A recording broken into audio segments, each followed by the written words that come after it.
The Legend of Zelda has gotten into the habit of repeating its mistakes. Recent iterations to this beloved franchise have suffered from unnecessary padding, problematic overworlds, and predictable progression. Skyward Sword does little to alleviate these issues, and compounds them with irksome controls that have a propensity to be unresponsive during the most inopportune times. It's a shame the same issues reared their heads again, but almost everything surrounding those sour points is quite enjoyable. Expertly crafted dungeons present you with a wide variety of clever puzzles, and a wealth of collectibles should keep you occupied for dozens of hours. Although Skyward Sword commits many of the same errors of previous Zelda games, it provides enough enticing content to keep you hooked.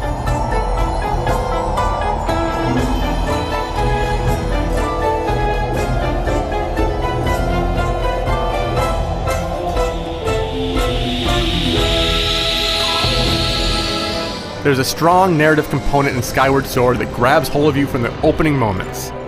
Link and Zelda spend time together as a story is set in motion, and though the protagonist is once again silent, there's a charming rapport between the characters nonetheless.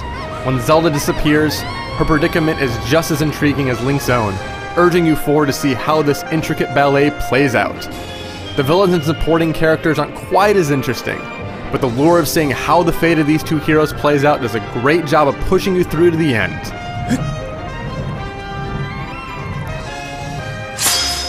The act of playing doesn't go quite as smoothly. As soon as you find yourself in a fight, you can tell that something is amiss with the controls. Link's sword movement mirrors the flick of your own wrist, and this allows you to perform precise strikes that hone in on an enemy's weak points. And though this opens the door for exciting combat possibilities, there are problems holding it back. The most glaring issue is that you can frequently avoid precise attacks and waggle your way to victory instead. Many of the tougher foes can be stunned with one sword strike or shield parry, and once reeling, you can flail away at them by just shaking your hand to and fro.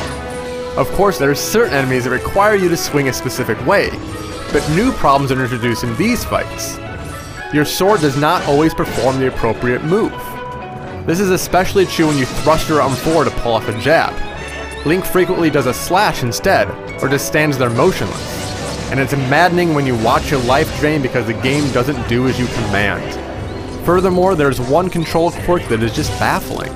When aiming at the screen, the sensor often goes haywire, forcing you to recenter by hitting down on the D-pad. If this crops up in the heat of battle, watch out, because it can derail your fun in a hurry. Thankfully, the dungeon design is strong enough to make questing exciting, although things are a bit predictable. There are 7 dungeons in Skyward Sword, and though they rarely get difficult, the puzzle design is always quite good. Franchise staples, such as torch lighting and box moving, are cut to a minimum here, replaced by a bevy of new situations that should cause you to stop and ponder for a few minutes before deciphering what to do. As before, you find an item to help you through each dungeon, but puzzles aren't nearly as reliant on this one tool as previous games. Instead, you have to use your entire assortment of items, and it's fun rummaging in your sack to figure out exactly what you need to progress. Bosses are an absolute thrill in Skyward Sword, combining fast-paced combat with tricky puzzles you have to solve on the fly. These extraordinary creatures have a variety of elaborate designs, and it's a joy to run around the arena fending off attacks until you discover their weak points. And even then, you have to be smart with your actions because 1 or 2 mistakes could spell your doom. When you're not plundering ancient tombs, there's an entire world waiting to be explored. The overworld hides secrets to get you searching every nook and cranny. Villagers are eager to give you tasks, and the rewards for doing so are good enough to make you dive into each opportunity. The quests themselves are of varying quality. Carrying pumpkins is quite lame, for instance, while delivering a love letter opens up interesting side story. However, there are some issues with this aspect. First, flying around the world is slow, so getting from one place to another isn't much fun. Second, though there are many islands populating the sky, few house anything worthwhile. Because of these problems, Skyward Sword's overworld isn't among the best in the series, though it's still exciting seeing everything it has to offer. As fun as it is to solve puzzles and explore the world, Skyward Sword falls into a predictable rut early on. You repeat the pattern of fetch quest dungeon so many times that it often feels as if you're just going through the motions. And this is compounded by repeatedly visiting the same areas. You have to travel to each of the first 3 locations on 3 separate occasions, which begins to feel like unnecessary padding as you get later in the game. The most egregious instance of padding happens towards the end, when an inadvisable stealth sequence derails the entire experience. Sneaking around is handled poorly and the level layout is so illogical that it's easy to get lost.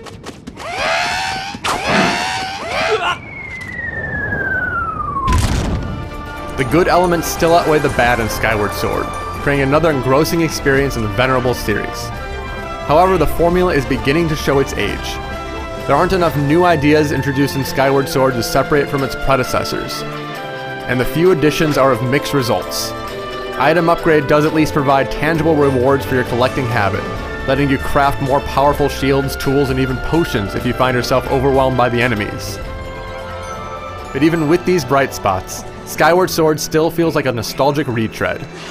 Those yearning for something new will be disappointed, but anyone thirsty for another exciting adventure will find plenty to enjoy here.